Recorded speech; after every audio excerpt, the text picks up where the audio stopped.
let's get into it. The moment we've been waiting to talk about, the national championship. Mhm. BRF and we called it.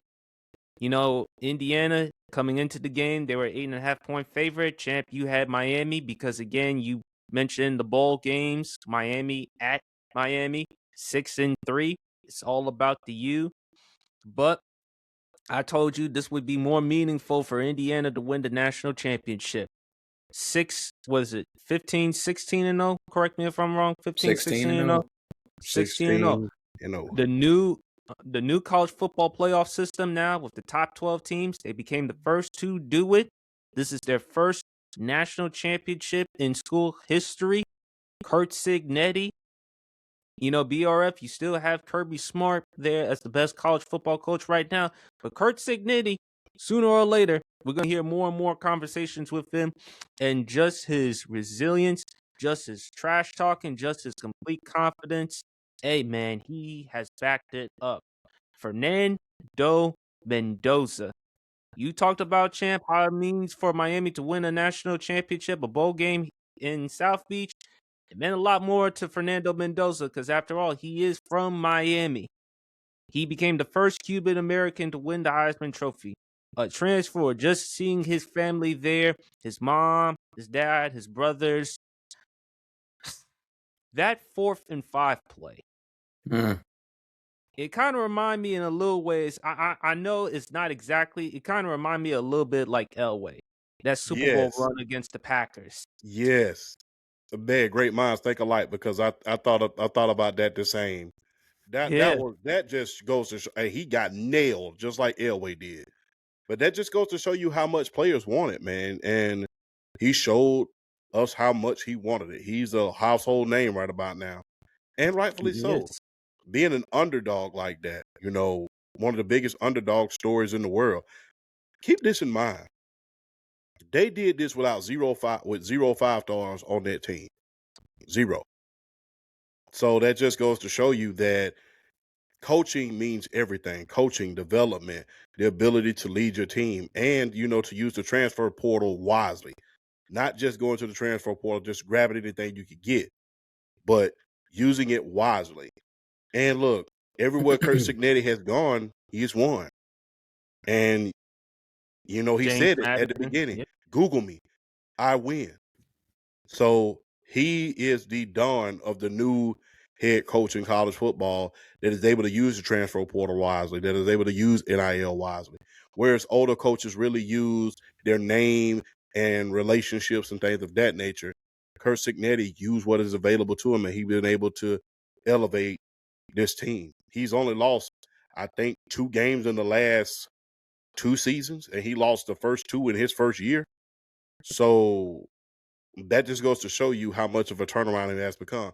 And how ironic that Indiana has the last college basketball team to go undefeated And now college football, because and I was going the first the first 12-team college football team to ever go undefeated the to entire year and win the college football championship. That is a claim to fame. And look, huge year for the state of Indiana.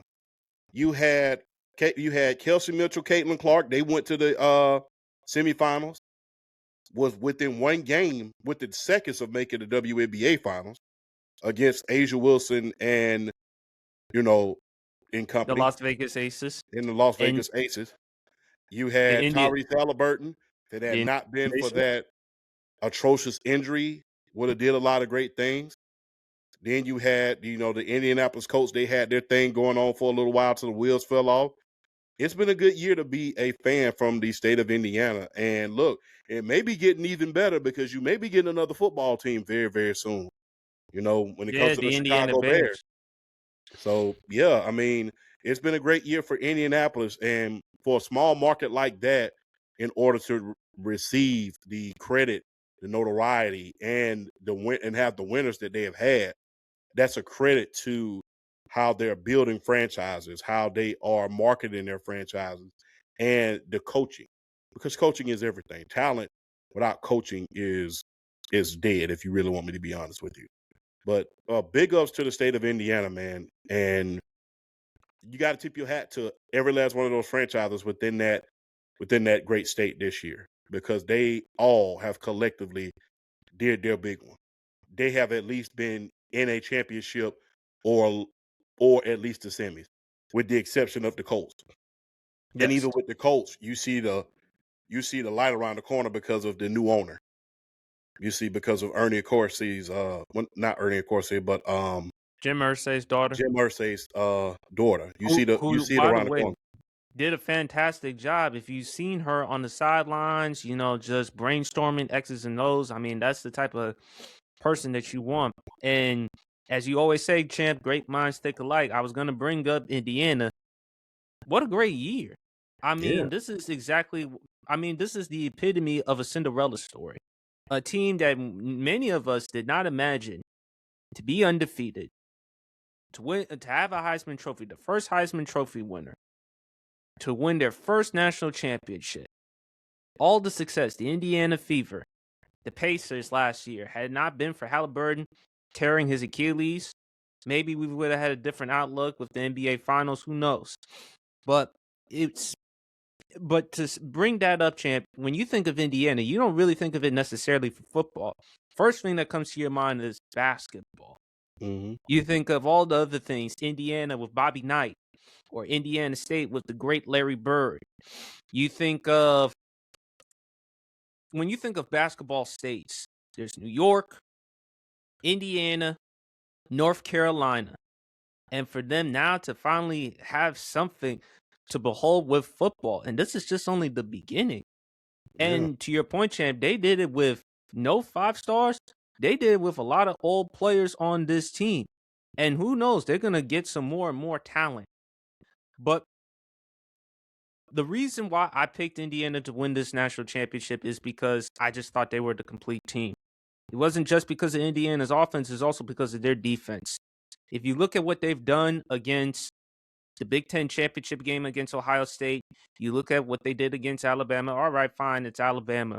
But still, they did make it. You look at what they did to Oregon, to which now Dante Moore is going to stay another year at Oregon, which is going to be complicated for Oregon because, wait a minute, we just got Dylan Raiola. How's that going to work out? Only time will tell. But D'Angelo Ponds, that corner, the way he was making those plays, sharp with the interception. Now, you can look at it and say Carson Beck, he did underthrow the football.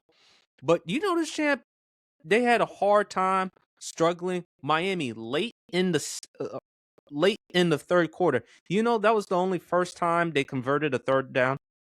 Mm-hmm. First time.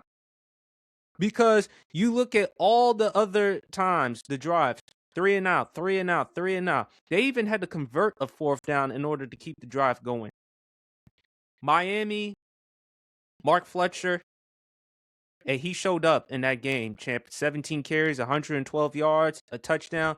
Malachi Tony, early in the game, Indiana did their best to slow him down until late in the game. Mendoza, he didn't statistically had a great eye-popping performance, but I told you a difference maker, champ. Him and Charlie Becker, for some reason, the connection, the back shoulder throws that they were making, and that drive to give them a 10-point lead.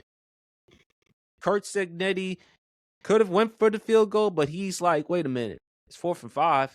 I got the Heisman Trophy winner, and people are going to predict he's going to throw the football. But Lord and behold, Fernando Mendoza has some legs.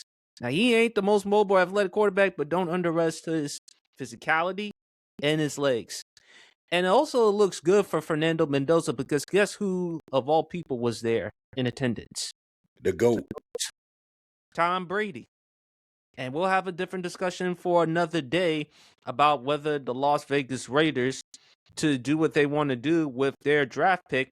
Although I will say this, according to AI Overview, the Las Vegas Raiders have significant cap flexibility with projections showing massive cap space for 2025, over $100 million, and even more for 2026, over $200 million, largely due to the Devontae Adams trade and other financial maneuvers, though they carry substantial dead money from past deals, with current key players like Max Crosby and Geno Smith accounting for large cap hits in upcoming years, positioning them well for future spending despite accounting complexities.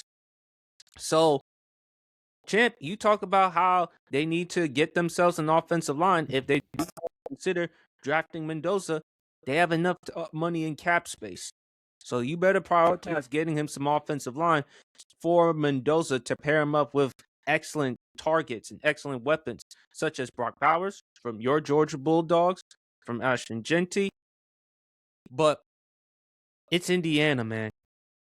They were just the better team, offense and defense. They played, and again, it came down to Carson Beck. Between Carson Beck or Fernando Mendoza, which one would you rather have the game on your line? And Carson Beck, to me, he did look a little bit nervous. Ray Lewis tried to do his absolute best to try to calm him down. That didn't happen. And unfortunately for Miami, it hurt them. It was just great. It was just a really great football game, man. I just love what I saw from Indiana's defense. Kurt Segnetti, his confidence. He was a little frustrated because, and I agree with him, there were some hits that Mendoza took that I felt like that should have been called for penalties. But it was 3 in a row. Yeah, you saw the helmet one that he took? Yeah, it was 3 in a row, and I was surprised that Kurt didn't get ejected because it was just like I thought he was going to run on the field at one point. But that's what happens with Mendoza and Segnetti and the team. They're very disciplined. And that was another reason why I picked Indiana to win, because Miami, Champ, they're known for giving up some penalties. Indiana is very disciplined, especially with a Kurt Segnetti team. But tip your hat offs to Indiana. Shout out to our guy Roundup, because we all know he's an Indiana guy. He lives in the state of Indiana. He is ecstatic and happy. I'm happy for this franchises, for this university. We're gonna have discussions about whether if Kurt Signetti can soon eventually be in the conversation for some of the greatest college football head coaches right now. I think he's one of the top 2, top 3 college football coaches. Him and Kirby Smart. But can't say nothing else about this performance. Can't say nothing else about this game. As for Miami, I feel sorry for JoJo. Shout out to the beautiful JoJo. But I will say this, if I'm a Commanders fan, if Ruben Bain is still available, go get him. I don't care how short his arms are, according to the scouting reports. I don't care. He can get after the quarterback. He can stop the run. Champ, I told you we moved on from Chase Young, Montez Sweat. Told you how valuable Montez Sweat is or was for the Commanders. And once again, another double-digit sack season with 10. Chase Young, to his credit, had a heck of a year. 10 sacks. I think if the Commanders do get themselves Ruben Bain, I like this. But tip your hats off to Indiana, man. They had a hell of a season. They really showed what I love also, too, with Kurt Signetti, the transfer portal. Instead of Dabo Swinney and other coaches not willing to make the type of sacrifices, hey, he was willing to make those sacrifices. He knows what it takes to win. He knows that in order for us to win a national championship, us meaning Indiana, we just have to get ahead and evolve with the times. What are y'all thoughts? That was about what I was expecting as far as like the scoring. I wasn't expecting really a shootout, but I also wasn't expecting Indiana to cover that point spread, even though it was close. I wasn't expecting I wasn't expecting them to cover that spread just from the standpoint Miami's still a talented football team, and they had the pieces to go out there and really hang with Indiana, and that was just honestly. It was a well played game on both sides, like, before crossing back through that interception. But it's like I was talking about before, going into the game, that's what I was talking about, and you brought it up too. PSP, it's the discipline of it's the discipline of the Indiana Hoosiers. At the end of the day, it's discipline. For you to beat Indiana, you have to make them make mistakes. And it's really hard to do because they're so in sync as a unit. They're hard to shake. They are really, really when they're focused, they're really hard. They're hard to really kind of play them out of that. It's just the chemistry, the camaraderie that they've built up as a team the last couple of years, and like shit.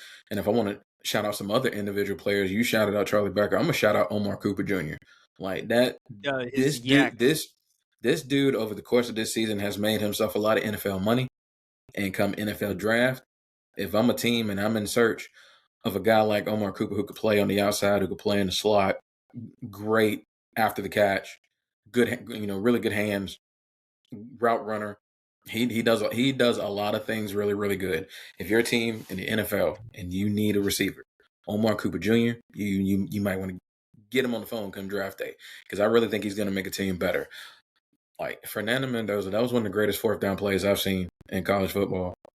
I mean, in the guts for Kurt Signetti to even make that call, to allow him to call a quarterback draw in a situation like that. And Fernando Mendoza staying focused, staying poised. Bouncing on that play where he bounced off two guys and was still able to break the plane for the first down and then to dive it in for the touchdown.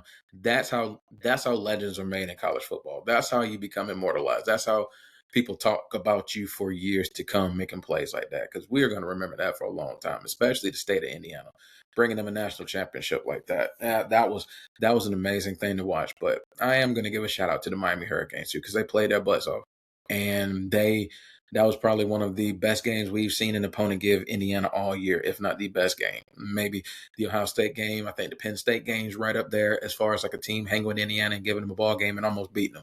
So shout out to Miami. I 1,000% agree with you about Ruben Bain.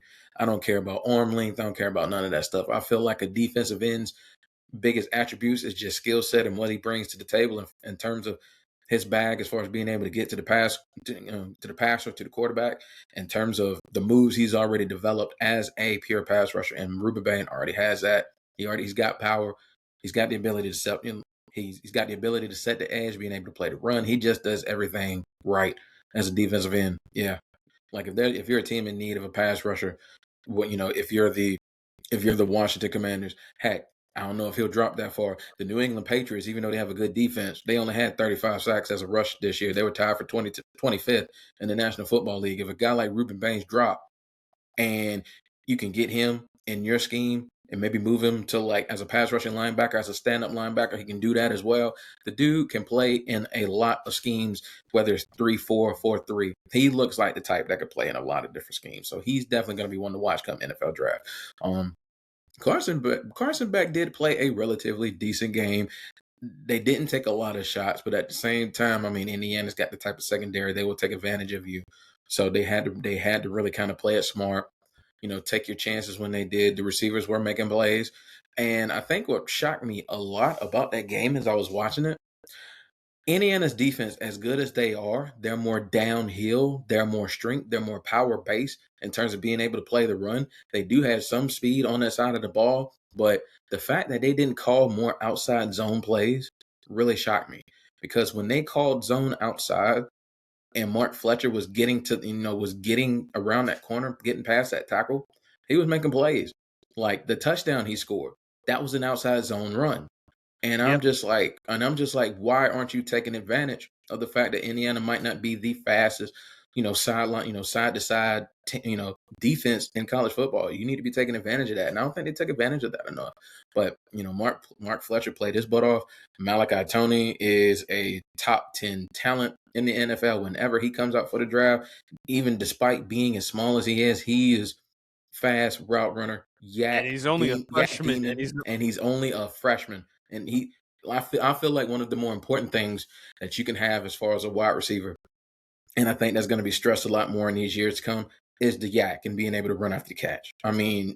Most definitely. And he's a demon. He's probably the best run after catch receiver in college football right now already as a freshman, and that's saying something, because some of the plays he made during the regular season and in the college football playoff, running after the catch, that's NFL That's man stuff. That's NFL first round talent stuff. And I definitely think he already has that. I mean, it was honest. It's really good seeing games like this when you have guys that are NFL draft prospects on both sidelines being able to showcase what they have in front of the entire nation to see. And you love seeing stuff like that. You love seeing guys like Omar Cooper Jr. and Charlie Becker and Pons. And then you got, Tony and Ruben Bain and Mark Fletcher and guys like that on the other side. And, Mendoza with Indiana, Beck with Miami. I think they're both going to get drafted in the NFL, coming up in the draft at some point. So it's really good to see these guys on a national stage being able to showcase what they have and show these NFL teams, hey, you know what? You draft us, we're going to make you happy and we're going to make you proud. That's what we're here to do at the end of the day. But, yeah, Kurt Cignetti, for me, is a top 2 coach in college football right now. I think it's him and Kirby Smart. They are the best 2 coaches of college football. I'm not, and to be honest with you, even though I love Kirby Smart, I'm not going to argue with you if you say Kurt Cignetti right now is the best coach of college football, because you have to look at the scenario and you have to look at the situation he's in, bringing the Indiana Hoosiers from where they were, obscurity, irrelevancy, to where they are now, being the best team in college football, representing this sport as its national champion. It's one of the greatest coaching jobs in the history of the sport, considering how far down Indiana was to where they're at right now. This is one of the biggest stories in the history of the sport. Kurt Cignetti bringing him up like this. I mean, you can't ask enough from a guy like Kurt Cignetti to come in with the utmost confidence. No shame in his game at all. Ain't afraid to talk ish and back it up. And he's done it every step of the way. And you can't do nothing but respect and admire a coach who has that much belief in not only himself, but the talent he puts out there in the field, being able to recruit, being able to let these guys know, hey, you come and play for me, you're gonna win. And hey, first things first, I'll help you get to the NFL. But first things first, I'm gonna put you in a showcase and I'm gonna help develop you, and you're gonna win some games. You're gonna win a lot of games. So Indiana has definitely set themselves up for the future as far as being able to recruit, being able to get this talent. Because now you see a team, you see a school like Indiana, and you're looking at it and you're like, you know what? Yeah, they might not have had the notoriety of like the Georgias and the Alabamas and the LSU, the SEC schools of the world, or other Big Ten schools like Ohio State, Michigan, Penn State, teams like that. But they're here now, and you have to respect them, and you got to put respect on their name now. They have a national championship, and honestly, they're not going away anytime soon because of the landscape of college football. Everything has so opened up since the inception of NIL and the transfer portal. Everything has opened up so dramatically. Now it's like anybody can get it done. But I feel like a team like Indiana just throws themselves into the mix with the Georgias and the Alabamas of the world, as far as just being able to recruit and knowing you're gonna contend to get in this 12-team playoff year in and year out. So you have to shout out Kurt Cignetti for what he's done in these first 2 years and probably for years to come, because I honestly don't see him leaving that school anytime soon. It will take an act of God and the right job, right situation, and right contract to get him out of Indiana. Because you saw it in the post-game interview. He loves those students, those fans. He loves his players. You can tell he is devoted to that university, and it's going to take an act of God to get him away from the University of Indiana. So shout out Indiana and shout out Miami to be able to rep like that in Hard Rock Gardens in your home. I mean, that way. Can't nobody tell me that wasn't grade A entertainment, seeing all those faces out there, seeing all those stars out there being put out on the big time like that. That's what you want in big games like this. And it made it fun. It made the entire environment, it made everything just fun to watch and enjoyable to watch. And it just helped that we had a great competitive game, being our last college football game of the year, being our national championship game of the year. And these two teams deserved to be here. And they showed it on the stage and they played their hearts out. So shout out to both for a hell of a game. Shout out to the Indiana Hoosiers for getting the job done. Can't wait to see what the next few years hold. But all I can say is this: college football is in a good place, man. I'm enjoying seeing the parity that we have right now. And I think college football is in a very, very good place. And it's going to stay like that for years to come. I think one of the main things I want to see is, how they regulate the transfer portal, how they regulate NIL. I think that's going to come into talks in the years to come. But you know what? When that time comes, it comes. Right now, let us enjoy the moment. We're talking about an exciting game. It was just fun to watch, and I enjoyed every second of it because I knew that game was going to be close, and that was one. I would say that last 5 minute stretch of the fourth quarter That's cinema. You can't ask for nothing better in a championship game. Two teams going blow for blow like that. So shout out to both universities for putting on a show. And I can't wait to see what the future holds of college football, man. I think it's in good hands with the coaches and the players that we have currently in the sport. Yeah, especially and Dabo and all these other big name head coaches. Hey, if you want to start winning another national championship anytime soon, the operative term: evolve. Evolve. No one's going to take away or diminish what you accomplished during your time, but times change. In the words of Janet Jackson, what have you done for me lately? And Mm. Kurt Signetti, the way that he keeps talking and the way he keeps backing it up. Hey, one thing about playing in Indiana football, you're going to play hard, no nonsense, all discipline. Big fella, Mhm. the floor is yours. I know you had a tough day that day. Yeah, a little bit, man. But shout out to the University of Miami, man. Y'all did y'all thing. Uh, we know that they're going to be in contention. They're going to get another crack at it. They're not the only game in the ACC, but they're the main game in the ACC right about now. And they won when it mattered the most in order to get to the college football playoff and put the Bears in a position in order to do that. Going to be interesting to see. Look, last 2 years, Mario Cristobal has got two of the hottest guys from the transfer portal and did a lot of great things with them. Cam Ward, now Carson Beck. So let's see who he gets out of the transfer portal, who he brings up in order to help him next season. He's not going to get that Duke QB. You never know. Well, Duke, they just filed a lawsuit. But again, Yeah. only time will tell. But I think with Mario Cristobal, he's going to be just fine because he's going to get talent regardless.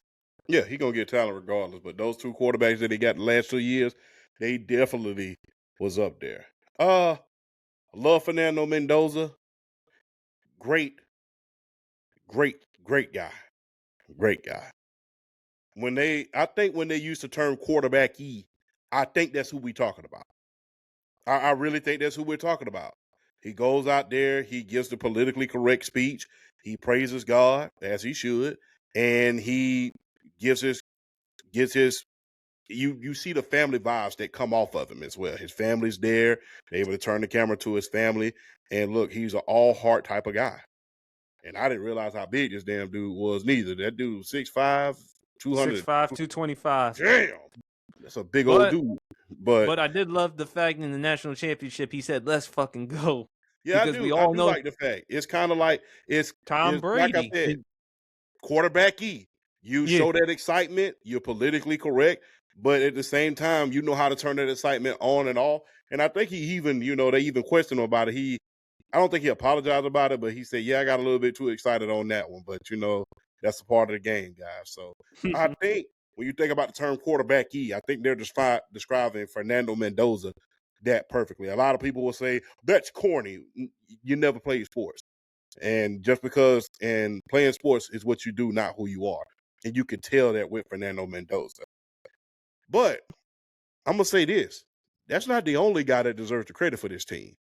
We need to give a huge shout out to that running game. Kalen Black and Roman Hamby. Mm-hmm. We need to give a huge shout out to them. And I think they both coming out this year, isn't it? Kalen Black. Let me check. Yeah. Let me see. He is a senior, so he's coming out. Yeah. And I think Roman Hamby, I think he's coming out too. Yeah, he's a senior. He is a senior. They're both seniors, so they're Yeah. gonna be. So I think we're gonna lose Tyler Algier to BRS Point last week. So hey, Atlanta, look at one of these guys to bring in alongside Bijan Robinson in order to put them in good goal line situation. Because Kalen Black definitely throughout this year has been a hell of an asset when it comes to red zone situation. So if you're looking to replace a guy like a Tyler Algier, I would definitely recommend that you go there. As far as Kurt Signetti is concerned, look, we've seen a lot of college dynasties begin from these true underdog stories. And I think that I think about a year ago, when they introduced, 2 years ago, when they introduced the college football playoff, the 12-team college football playoff to the world and said it's going to be 12 teams, we had a discussion about we cannot wait until a team kind of comes out of nowhere and just wins a national championship, a team that nobody expected to do that. It took them 2 years, and they did it. And that was a team that anybody least expected. Like us, we've been saying this like a broken record. The last thing that we expected within the last 2 years was from a team out of Indiana who really didn't have a rich history of football, of great football, to come out and win a national championship. We said that, but we anticipated that there was going to be one of these senior teams, one of these Cinderella teams that was going to come out and win.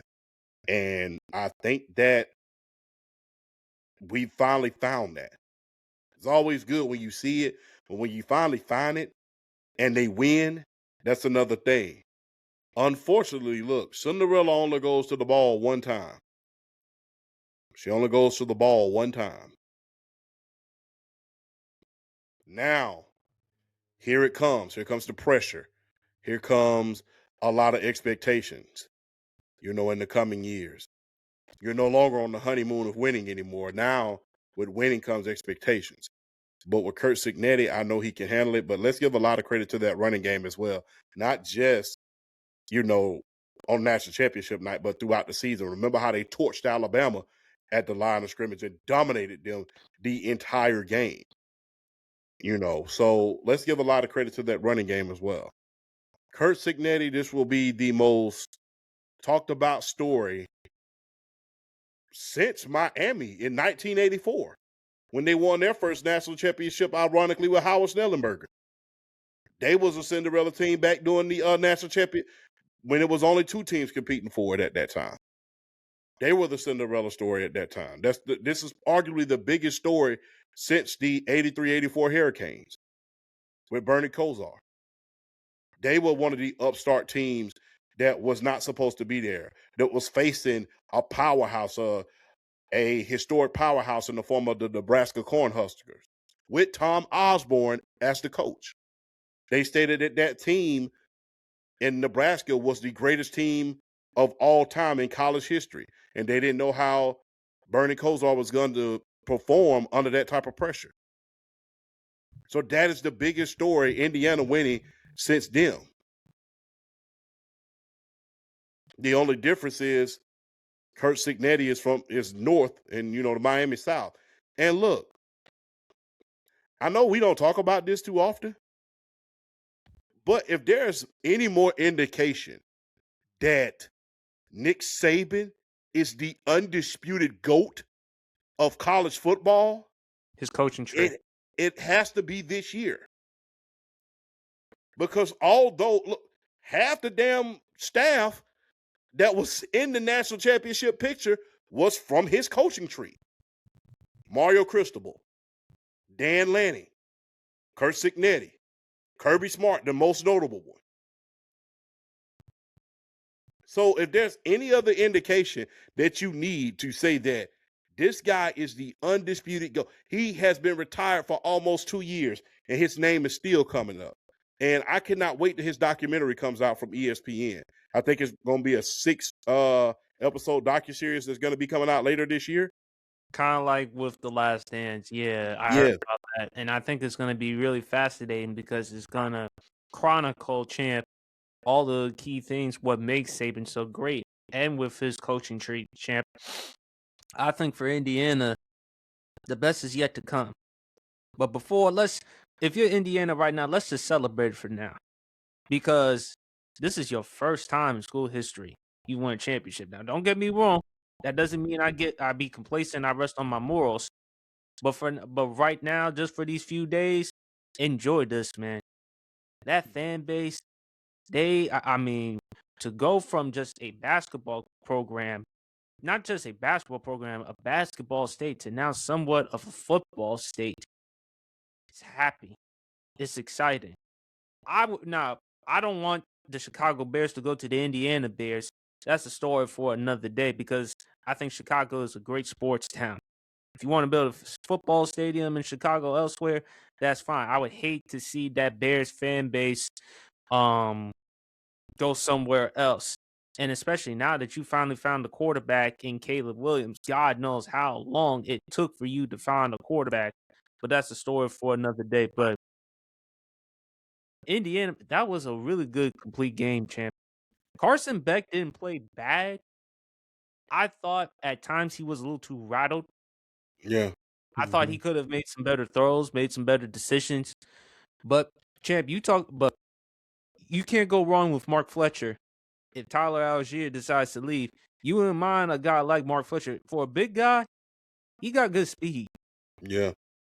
That touchdown run that he had, that when Indiana had like a 10-7 lead, he has some speed. He has some good speed, man. And Yeah. he's physical. So I think pair him with Bijan. And we're going to talk about Atlanta later on in the show, man. But Indiana, Kurt Signetti has something. And I think the best is yet to come. And I think with this national championship, and who knows, he's going to put in more work. Because I don't know if y'all know this, Fernando Mendoza's little brother, Alberto, he's entered the transfer portal. Yeah. And he's going to probably get himself a quarterback. Doesn't matter if it's 5, 4, 3-star, whatever. If you saw what you did with Fernando Mendoza, imagine what you're going to do with this other QB and a bunch of other talent that Indiana's going to accumulate. Remember something, right? Remember back before Peyton Manning came to town in Indiana and what he said. He said, I remember this one thing, 3 things that Indiana was known for. The Indiana Pacers, are they going to the finals? Reggie Miller and the Indy 500. When you really look at the Indianapolis Colts throughout a long time in the 90s, they were what Peyton Manning called a circle win. And when you compare it to Indiana, when you played Indiana back in the day, they was basically a circle win. Mm-hmm. So the fact that football is back in Indiana after so many years, especially after the great Andrew Luck and Peyton Manning has departed from the state of Indiana, that's nothing short of amazing. And the thing is, how they came up is sort of parallel. They were able to get a good quarterback, good coach, and they were able to just elevate themselves into being champions. And like I stated, they went from sort of like the Indianapolis Colts did back in the day when Peyton Manning first came to town. They elevated, and it was fast ascending. You had great quarterback play. You had great coaching, and you was able to not become a circle win. When you go to Indiana now, it's no longer a circle win. And another ironic thing, Kurt Signetti's first game, they probably could have picked us up out the crowd. The very first game, it was not that many people there. There was not a lot of optimism in that great school. There was still sprinkles here and there of people. There was not a lot of buzz like when Dion came to town at Colorado and they played TCU their first game and just so happened to beat them. It wasn't that. It was wasn't still that at all. it was still a lot of skepticism in that program. It was still, a sprinkle of people in the crowd. It was still under like 5,000 people in the crowd. So for you to go from that in your very first game to 2 years later, you being a national champion and your quarterback winning the Heisman and a lot of your great players who probably would have gone unnoticed and went in later drafts have just elevated themselves to at least second, third, and maybe even first round picks outside of Fernando Mendoza. That's nothing short of amazing. Like I stated, that first game with Kurt Signetti wasn't like Dion's game at Colorado. It wasn't everybody saying that Kurt's here to save us. Kurt's here to save us. No, It wasn't all of these celebrities coming to the games and not stuff at all. like that. No, it wasn't anything like that. That first game that Kurt Signetti coached, it was, damn.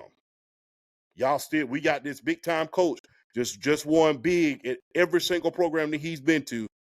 and y'all still are not optimistic about how good this coach is. And then 2 years later, natty. But like I stated, it's sort of like how Miami was before Howard Snellenberger came to town. You could have picked your mom out at the Orange Bowl when Miami played.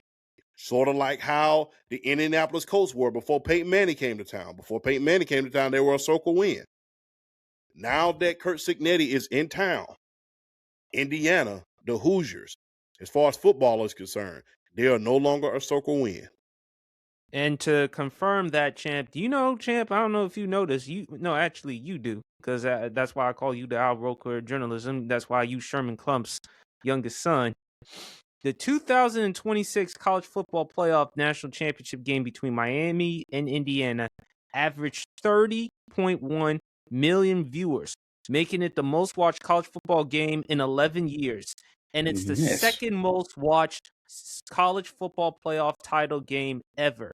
The game peaked at 33.2 million viewers, representing a 36% increase over the previous year. People love a good Cinderella story. They love it when the big dogs win, but a good Cinderella story where you came from obscurity and you, how we say in America, pull yourself up by your bootstraps to now prominence, that to tells now you something. you're on the mountaintop. That's a true American story. And when you have a Cinderella story like that, Indiana was the losingest program in the history of college football. They was right up there with Northwestern. And if you know anything about football, you remember when Northwestern, they lost 48 games in a row. So they were one of the losingest programs, them in Northwestern, in the history of college football. Wasn't no big time, remember this legend, remember that legend, remember that legend, remember. It wasn't that. It was this coach coming to town saying, I win, and going out there and kicking everybody's butt and overcoming, surviving in advance. If you really look into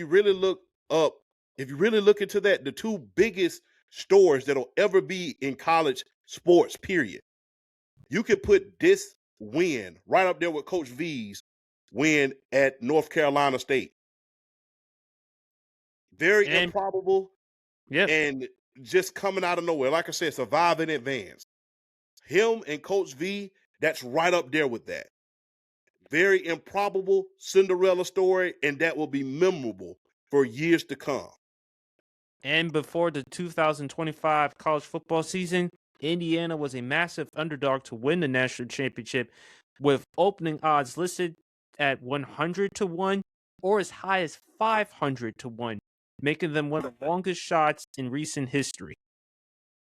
So that just gives you further confirmation just how great of a narrative has been for Indiana.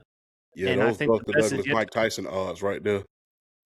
Why did you have to bring up Mike Tyson? Why? No, I'm just making a comparison. That's I know you